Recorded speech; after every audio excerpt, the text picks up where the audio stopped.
John McDonald, the MC extraordinaire, what in the world got you into this game? Yeah, I often ask myself the same question, but I was mad on sport anyway, so it was a natural progression, I think. I started in the boxing and then did the snooker and the pool and the poker, and then Barry sort of always figured it'd be a good idea to get involved in the darts, and then I did a show in 2004 and it was quite successful, and then I started the Premier League in 2005, and that's pretty much where it sort of grew from there, and it's become my number one job now. I don't do anything else, and so I suppose it's taken over me more than me taking over it. Was sport always a part of your life early on? Did you always, as a kid, think maybe somehow I'm going to work a career in sport? Yeah, I wanted to be a sportsman. I was a pretty good footballer. I wasn't a very good boxer, but I was a pretty good footballer, and I thought that might be the way I would go.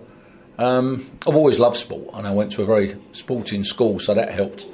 And sadly, I had a very nasty accident when I was in the military, and it kind of put all the sort of sporting aspects on the back burner a bit. So I thought, how would I get into sport other than, not being able to participate? So I took a role as a photographer and sort of photojournalist in boxing, which I knew a lot about, and then the natural progression was to go from there to announcing.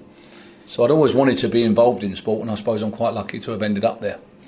What's the difference in announcing through various sports? Like, obviously, tannoys and everything else, people work their way through here. You're learning in a very different style because you're in live arenas all the time. Is there a difference? Yeah, there is a big difference. I mean, I suppose it can be an advantage and a disadvantage. I mean, most of the stuff I do, if not all, is live.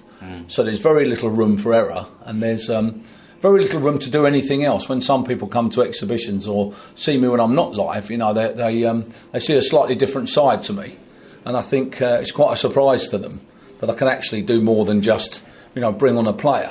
But I mean, working live is crucial, and because you really only get one chance, and so it can be a bit nervy. But it's all I've ever done, so I've never really had the great luxury of being able to say, you don't mind if I try that again. That's never going to happen.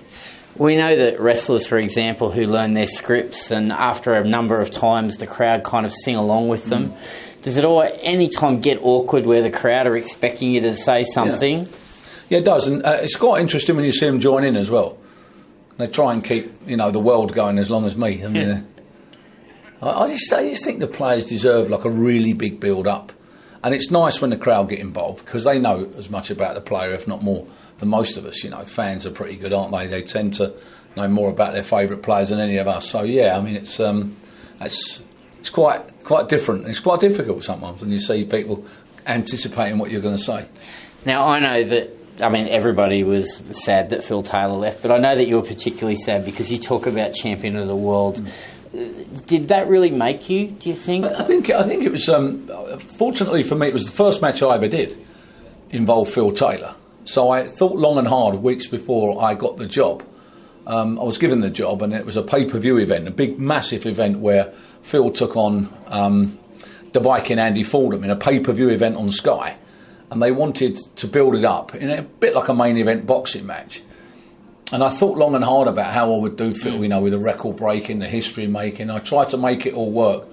And because I felt that deserved something very, very special. And it kind of stuck, and it kind of grew as he won more and more world titles till he got to 16. And then, of course, I was present in one of his last matches when he won the world match play, which was remarkable in your last sort of throw of the dice. To have won that 16 times as well, it's, you couldn't possibly log all of his wins, but I think by saying record breaking or history making is enough. I guess your voice has been protected in that you've had multiple times where people have won world championships, but if the Rob Crosses of the world keep winning single ones, your voices are going to get damaged with all these champions of the world that could happen.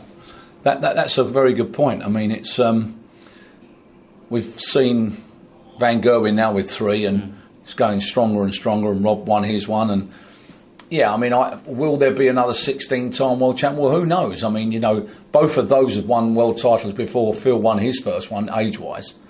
So, yeah, there's always a possibility that someone will come along and maybe even beat Phil, maybe a 17 or 18. And, I mean, may I be brash enough to say I hope I'm still around. I hope I'm still alive. I mean, it'll be amazing, yeah.